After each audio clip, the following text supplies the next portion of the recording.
দীপ্ত সংবাদে সবাইকে স্বাগত জানাচ্ছি। আমি দোলা টলারেন্স। শুরুতেই জানাবো সংবাদ শিরোনাম। ভোলাগঞ্জের পাথর লুটের ঘটনায় স্থানীয় প্রশাসনের ভূমিকা খতিয়ে দেখা হচ্ছে, তদন্তের পর ব্যবস্থা। আন্দোলনের মুখে রবীন্দ্র বিশ্ববিদ্যালয়ের স্থায়ী ক্যাম্পাস নির্মাণ প্রকল্প পাস, লাগবে পরিবেশের সনদ। জুলাই সনদ বাস্তবায়নের আগে নির্বাচন নয় বলছে জামায়াত, একটি দলের বিরুদ্ধে নানা অভিযোগ। দেশকে চরমপন্থী ও মৌলবাদ মুক্ত রাখতে সবাইকে আরো সোচ্চার হতে হবে বলছেন তারেক রহমান।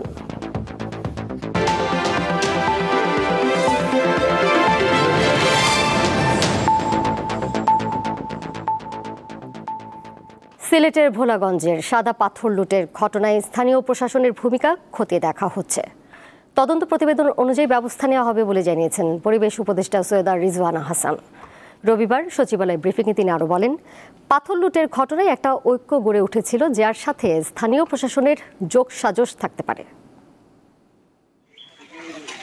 সিলেট সদর উপজেলার শালুটিকর ভাটা এলাকায় মাটিচাপা অবস্থায় রবিবার অন্তত 11,000 ঘনফুটের বেশি পাথরের সন্ধান পায় যৌথ বাহিনী। এ সময় পাথর লুটের সাথে জড়িত থাকার অভিযোগে জিজ্ঞাসাবাদের জন্য 2 জনকে আটক করা হয়। লুট হওয়া পাথর উদ্ধারে যৌথ বাহিনীর অভিযান অব্যাহত থাকবে বলে জানিয়েছেন কর্মকর্তারা। এ নিয়ে গত 4 দিনে প্রায় 4 লাখ ঘনফুট পাথর উদ্ধার করা হয়েছে। রবিবার সচিবালয়ে সাংবাদিকদের সঙ্গে আলাপকালে পরিবেশ উপদেষ্টা জানান, সরকার নীতিমালা প্রণয়ন করে 17টি স্থানে পাথর উত্তোলন বন্ধ করেছে, যা মাঠ প্রশাসনকেও জানানো হয়েছে। মোট 17টি পাথর কোয়ারিকে আমরা ইজারা দেওয়া যাবে না এই সিদ্ধান্ত নিতে সক্ষম হলাম, এবং এই সিদ্ধান্ত গ্রহণ প্রক্রিয়া আমি নিজে এই বছরের এপ্রিল মাসে একটা পাওয়ার পয়েন্ট প্রেজেন্টেশন দিয়েছি, এবং সেখানে আমি দেখেছি যে আজকে যারা শ্রমিকের জন্য দুঃখ করতেছে, কেমন করে তারা ডিনামাইট দিয়ে বালু তুলে তুলে শ্রমিককে মেরেছে। তিনি আরো জানান, পাথর উত্তোলনের জন্য যে ঐক্যটা গড়ে উঠেছে তার সাথে স্থানীয় প্রশাসনের সম্পর্কের বিষয়টি খতিয়ে দেখা হচ্ছে। পাথর লুটপাট যাতে বন্ধ হয় সেজন্যই তো ফিল্ডে গিয়েছিলাম। ফিল্ডে যাওয়ার একমাত্র কারণ ছিল যে যারা লুটপাট করে তাদেরকে একটা বার্তা দেওয়া। এইখানে যে ঐক্যটা গড়ে উঠেছে, এই ঐক্যটার বিপরীতে প্রশাসন হয় যোগসাজশ করেছে, নতুবা নীরব থেকেছে, বা দুটোই করেছে, এবং সেজন্য প্রশাসনের ব্যাপারে আমরা ব্যবস্থা নেব কিনা দ্রুতই দেখতে পাবেন। পরিবেশ উপদেষ্টা আরো বলেন, লুটেরা চক্রের বিরুদ্ধে যখন মানুষ দাঁড়ায়, তখন যতই রাজনৈতিক শক্তি থাকুক না কেন, মানুষের শক্তিটাই জয়ী হয়। প্রশাসন কার্যকর ভূমিকা। আফরিদ হাসান, দীপ্ত সংবাদ, ঢাকা। আন্দোলনের মুখে সিরাজগঞ্জের রবীন্দ্র বিশ্ববিদ্যালয়ের স্থায়ী ক্যাম্পাস নির্মাণ প্রকল্প অনুমোদন করেছে সরকার। রবিবার একনেকে এই প্রকল্প অনুমোদন দেওয়া হলেও আগে পরিবেশ অধিদপ্তরের ছাড়পত্র নিতে বলা হয়েছে। এজন্য সময় দেওয়া হয়েছে 2 মাস। 2018 সালে ক্লাস শুরু হওয়ার পর এখন রবীন্দ্র বিশ্ববিদ্যালয়ের শিক্ষার্থীর সংখ্যা 1200। সিরাজগঞ্জের শাহজাদপুরে বিশ্ববিদ্যালয়টির কার্যক্রম চলছে ভাড়া বাসায়। স্থায়ী ক্যাম্পাস নির্মাণের দাবিতে বেশ কিছুদিন ধরে আন্দোলন করছে শিক্ষার্থী, শিক্ষক ও কর্মকর্তা কর্মচারীরা।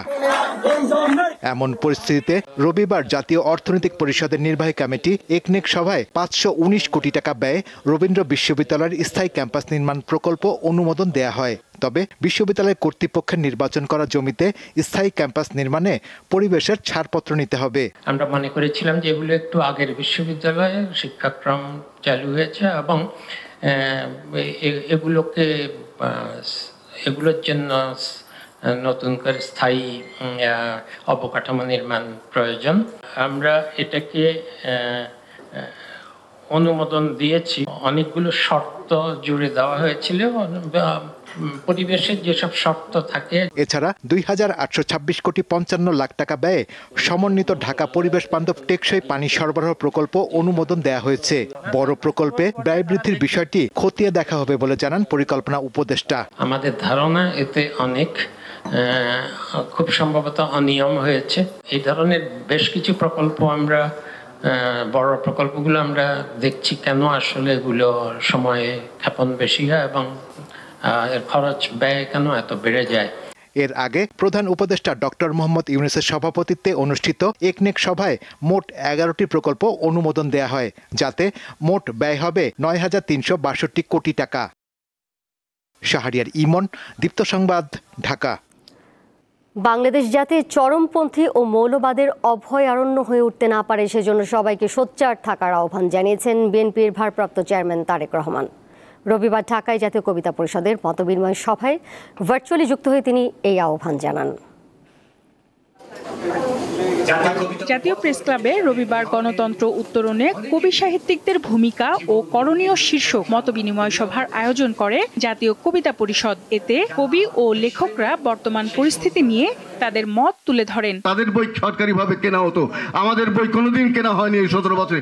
এই সময় বিএনপি স্থায়ী কমিটির সদস্য সালাউদ্দিন আহমেদ বলেন, এখন সময় এসেছে গণতন্ত্রের সুবাস ছড়ানোর। যখন মানুষের উপরে গুম হত্যা এই সমস্ত হয়েছে তখন তাদের কবিতা আর বেরোয়নি।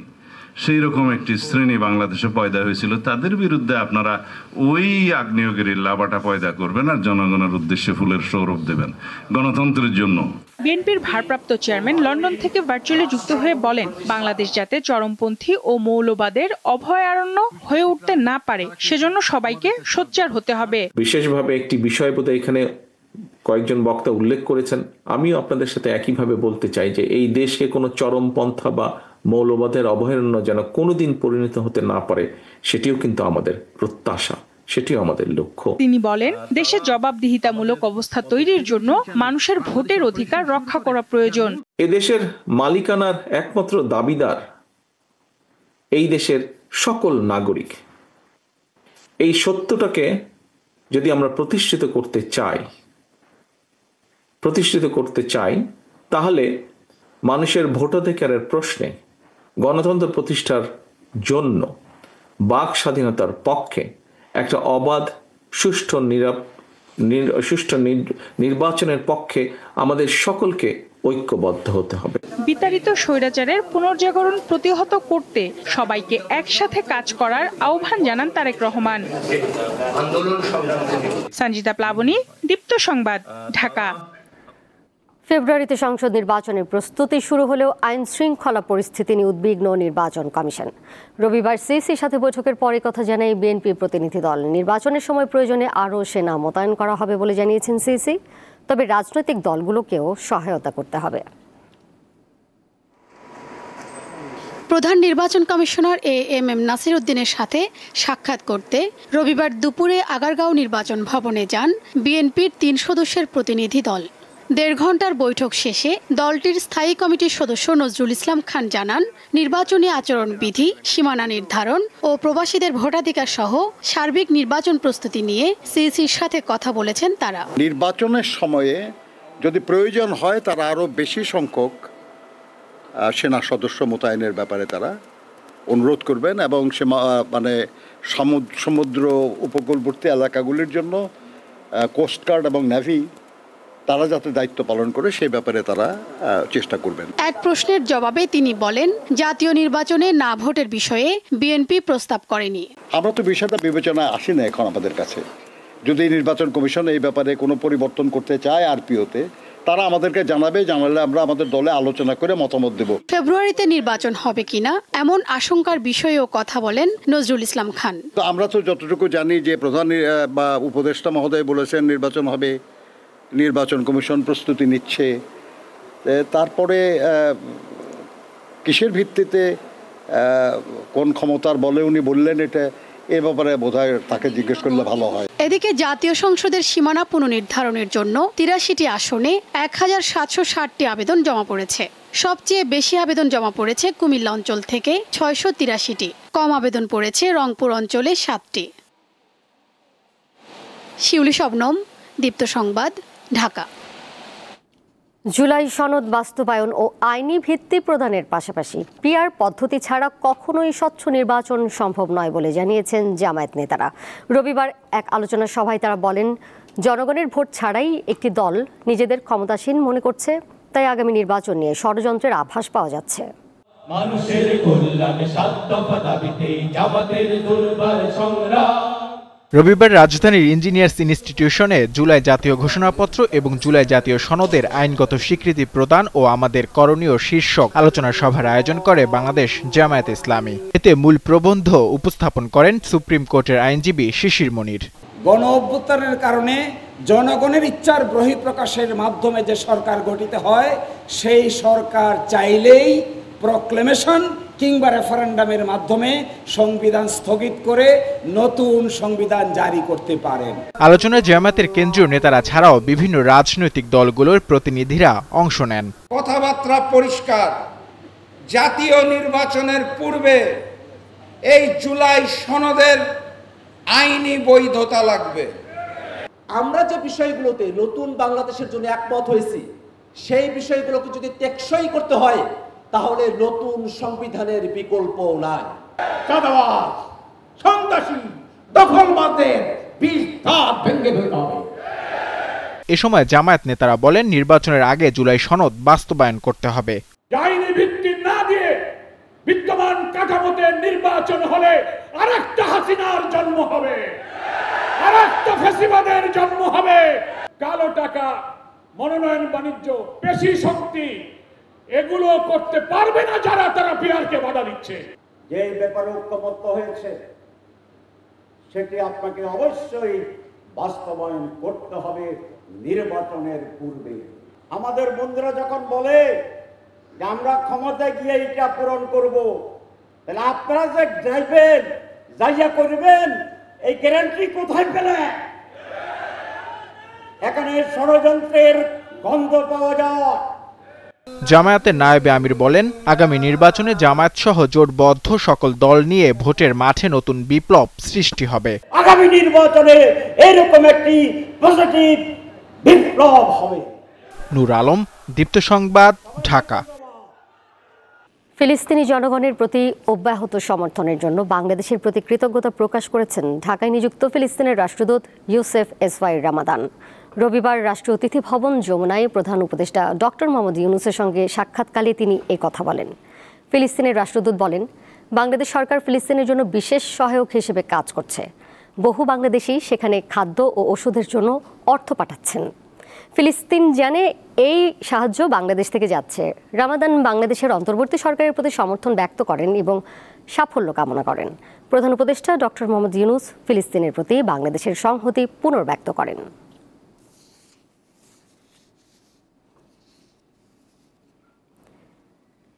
বিদেশে বাংলাদেশের কূটনৈতিক মিশন, কনসুলেট, কূটনীতিকদের অফিস ও বাসভবন থেকে রাষ্ট্রপতি মোহাম্মদ শাহাবুদ্দিনের ছবি সরানোর নির্দেশনার বিষয়ে কিছু জানেন না বলে জানিয়েছেন পরিবেশ উপদেষ্টা সৈয়দা রিজওয়ানা হাসান। রবিবার সচিবালয়ে সাংবাদিকদের প্রশ্নের জবাবে তিনি বলেন, এটার সঙ্গে নির্বাচনের কোনো সম্পর্ক নেই। আমি বিদেশি দূতাবাসে কাজ করি না, আমি বলতে পারছি না যে আসলে প্রেক্ষিতটা কি, কিন্তু এটার সাথে নির্বাচনের কোনো সম্পর্ক আছে বলে আমার মনে হচ্ছে না। কোনো লিখিত কোনো কাগজ যদি মানে সরকারি পর্যায়ে সকল মহলের সিদ্ধান্ত হইলে ওটা তখন লিখিত থাকতো। মানবতা বিরোধী অপরাধের মামলায় সাবেক প্রধানমন্ত্রী শেখ হাসিনা সহ ৩ আসামির বিরুদ্ধে সাক্ষ্য গ্রহণ অক্টোবরে শেষ হওয়ার ব্যাপারে আশাবাদী প্রসিকিউশন। রবিবার আন্তর্জাতিক অপরাধ ট্রাইব্যুনাল 1-এ 4 জনের সাক্ষ্য গ্রহণ করা হয়। সাক্ষীরা জুলাই আন্দোলনে তাদের অংশগ্রহণ ও পুলিশের গুলিতে আহত হওয়ার বর্ণনা দেন আদালতে। একই সঙ্গে তারা শেখ হাসিনা সহ জুলাই হত্যাযজ্ঞে জড়িতদের বিচারের দাবি জানান। এই মামলায় শেখ হাসিনার সঙ্গে আরও 2 জন আসামি হলেন সাবেক স্বরাষ্ট্রমন্ত্রী আসাদুজ্জামান খান কামাল এবং সাবেক আইজিপি চৌধুরী আব্দুল্লাহ আল মামুন। এদিকে রামপুরা, মোহাম্মদপুর, যাত্রাবাড়ি সহ 4 মামলার 14 জন আসামিকে ট্রাইব্যুনালে হাজির করে তদন্ত প্রতিবেদন দাখিলের সময় বাড়িয়ে দিয়েছে ট্রাইব্যুনাল।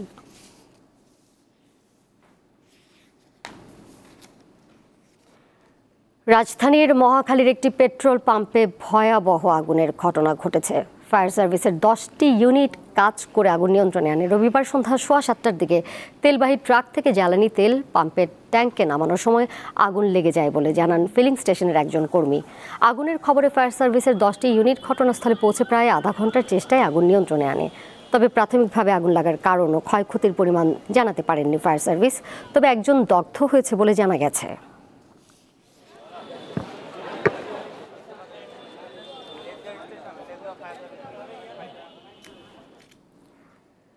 বরিশালে স্বাস্থ্যসেবা সংস্কার আন্দোলনে হামলার ঘটনার বিচার দাবিতে বিক্ষোভ করেছে শিক্ষার্থীরা। এই সময় ইটপাটকেল নিক্ষেপে আহত হয় 3 জন।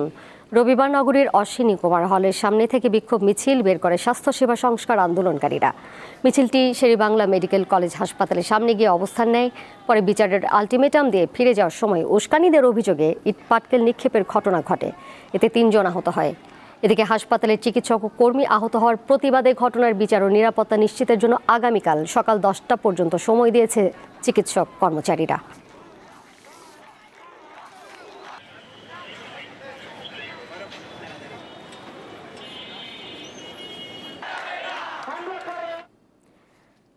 ভারী বৃষ্টি ও উজানের ঢলে বেশ কিছু নদ নদীর পানি বেড়েছে। এতে বেশ কয়েকটি জেলার নিচু এলাকা প্লাবিত হয়েছে। অনেক স্থানে নদী ভাঙনে বিলীন হচ্ছে বাড়ি, ঘর, রাস্তাঘাট। পানি উন্নয়ন বোর্ড জানিয়েছে আগামী 3 দিনের মধ্যে নদ নদীর পানি কমবে। দেশের বেশ কয়েকটি জেলায় বন্যা পরিস্থিতি বিরাজ করছে। এর মধ্যে ফেনী, কুমিল্লা, চট্টগ্রাম, কক্সবাজার, খাগড়াছড়ি, নোয়াখালী, লক্ষ্মীপুর, মৌলভীবাজার, হবিগঞ্জ ও ব্রাহ্মণবাড়িয়া জেলা রয়েছে। দুর্যোগ ব্যবস্থাপনা ও ত্রাণ মন্ত্রণালয় এমন তথ্য জানিয়েছে। পানি বৃদ্ধি পাওয়া এলাকায় জনজীবন বিপর্যস্ত হয়ে পড়েছে। রাস্তাঘাট তলিয়ে যাওয়ায় বন্ধ হয়ে গেছে মানুষের স্বাভাবিক জীবনযাত্রা। বিশেষ করে সিলেট ও সুনামগঞ্জ জেলার পরিস্থিতি বেশি খারাপ। ফেনীর দাগরভূঞা উপজেলার গুরুত্বপূর্ণ সড়ক নদীর পানিতে বিলীন হয়েছে। এতে অন্তত 30,000 মানুষের চলাচলের একমাত্র সড়ক বন্ধ রয়েছে। সড়কটি পুনর্নির্মাণের দাবিতে মানববন্ধন করেছে স্থানীয়রা। সরকার আসে, সরকার যায়, কিন্তু আমাদের এইটার সংস্কারের জন্য বাজেট হয়, কিন্তু টেকসই কাজ হয় না। যত দ্রুত সম্ভব এই রাস্তাটা সংস্কার করে মানুষের যাতায়াত ব্যবস্থা আবার পুনরায় ব্যবস্থা চালু করা হোক। যেহেতু 15 দিনের আলটিমেটাম আমরা দিয়েছি, ওনারা ব্যবস্থা না আনলে আমরা ফেনী মাঝদি মহাসড়ক অবরোধ করতে বাধ্য হব। এদিকে নওগাঁর নদ নদীর পানি বৃদ্ধি অব্যাহত রয়েছে। আত্রাই নদীর পানি 2টি পয়েন্টে বিপদসীমার উপর দিয়ে প্রবাহিত হচ্ছে। রাস্তা ভেঙে লোকালয়ে পানি প্রবেশ করায় তলিয়ে গেছে ধান ও অন্যান্য ফসল। আগামী 3 দিনে সব নদ নদীর পানি কমে যাবে বলে জানিয়েছে পানি উন্নয়ন বোর্ড। আত্রাই রেলওয়ে ব্রিজে পয়েন্টে নওগাঁ জেলায় বিপদসীমার উপর 15 সেন্টিমিটার উপর দিয়ে প্রবাহিত হচ্ছে।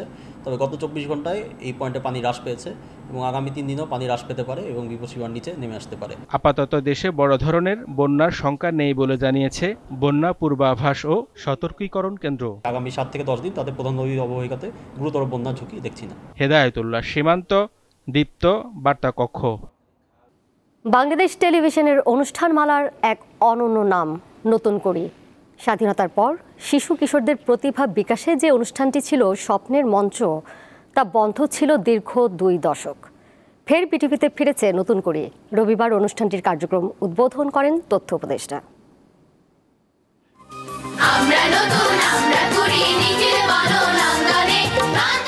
দেশের আনাচে কানাচে থাকা প্রতিভাবান শিশু কিশোরদের জন্য একসময় যে মঞ্চ খুলে দিয়েছিল স্বপ্নের দরজা, তার নাম নতুন করি। স্বাধীনতার পর 1976 সালে বিটিভিতে শুরু হওয়া এই অনুষ্ঠান হয়ে উঠেছিল শিশু কিশোরদের শিল্পী হিসেবে তৈরির সবচেয়ে বড় প্ল্যাটফর্ম। নতুন করির হাত ধরে দেশের শোবিজে প্রতিষ্ঠা পেয়েছে বহু শিল্পী। তাদের মধ্যে রয়েছেন তারানা হালিম, রোমানা রশিদ ঈশিতা, তারিন জাহান, মেহের আফরোজ শাওন, নুসরাত ইমরোজ তিশা সহ অনেকে। নতুন করি 2005-এর পুরস্কার প্রদান অনুষ্ঠানে নতুন করি সর্বশেষ আয়োজিত হয় 2005 সালে। দীর্ঘ 2 দশকের বিরতির পর আবারও সুর, অভিনয়, আবৃত্তির আলো জেলে ফিরছে স্বপ্নের মঞ্চ। রবিবার ঢাকার রামপুরায় বিটিভি কার্যালয়ে নতুন কুড়ির কার্যক্রম উদ্বোধন করেন তথ্য উপদেষ্টা। তিনি বলেন, এই প্রতিযোগিতার মাধ্যমে ফের নতুন প্রজন্মের শিল্পী তৈরির সুযোগ তৈরি হলো। নতুন প্রজন্মের শিল্পী, গায়ক এবং সংস্কৃতি কর্মী তৈরি হবে এবং তারা আসলে বাংলাদেশের জাতি গঠনে ভূমিকা রাখবে।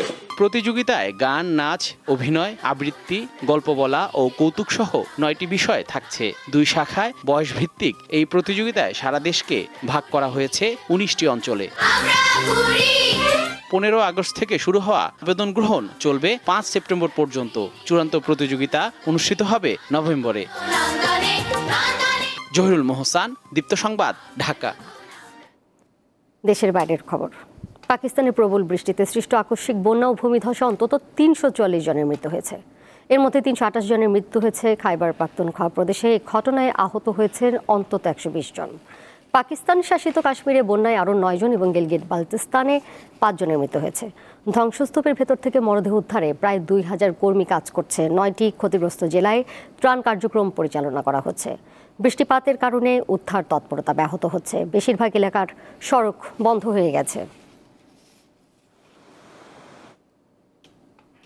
24 ঘন্টার ব্যবধানে ভয়াবহ রূপ ধারণ করেছে ঘূর্ণিঝড় এরিন।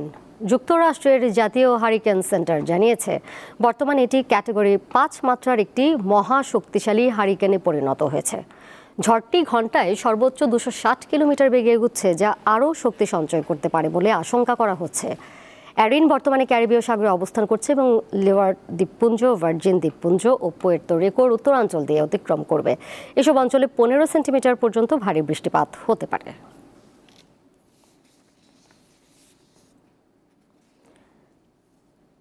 প্রেসিডেন্ট ডোনাল্ড ট্রাম্পের সাথে বৈঠক করতে যুক্তরাষ্ট্র সফরে যাচ্ছেন ইউক্রেনের প্রেসিডেন্ট ভলোদিমির জেলেনস্কি। তবে এবার একা নন, বৈঠকে জেলেনস্কির সাথে যোগ দেবেন ইউরোপীয় ইউনিয়নের নেতারাও। সোমবার পৃথক পৃথকভাবে ট্রাম্পের সাথে বৈঠকে যাওয়ার ঘোষণা দেন ইউরোপের নেতারা। এই দলে থাকবেন যুক্তরাজ্যের প্রধানমন্ত্রী কিয়ার স্টারমার, ফরাসি প্রেসিডেন্ট ইমানুয়েল ম্যাক্রো, ইউরোপীয় কমিশনের president Ursula von der Leyen এবং নেটো মহাসচিব মার্ক রুট। এছাড়া জার্মান চ্যান্সেলর ফ্রেডরিশ মার্চ, ইটালির প্রধানমন্ত্রী জর্জিয়া মেলোনি ও ফিনল্যান্ডের প্রেসিডেন্ট আলেকজান্ডার স্টাবো আলোচনায় অংশ নেবেন। এদিকে রুশ প্রেসিডেন্ট পুতিনের সাথে বৈঠকের 2 দিন পর রাশিয়ার বিষয়ে বড় অগ্রগতির কথা জানিয়েছেন ট্রাম্প।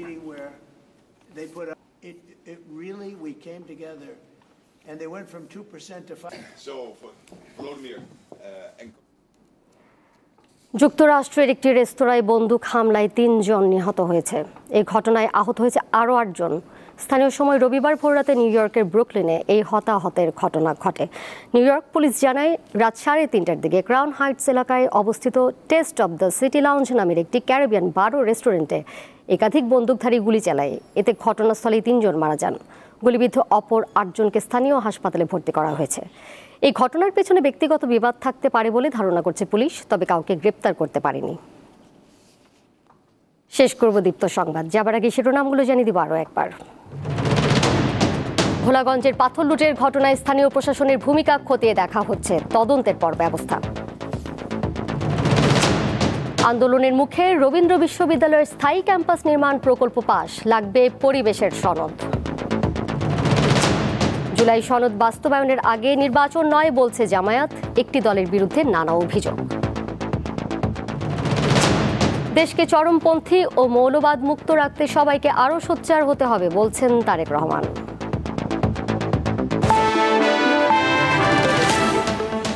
এই ছিল এখনকার মতো, এর সাথে বিদায় নিচ্ছি আমি দোলা ডলরেস। আরও তথ্য এবং বিনোদনের নানা খবরাখবর জানতে যুক্ত থাকুন দীপ্ত ডিজিটাল প্ল্যাটফর্মে। ধন্যবাদ সবাইকে।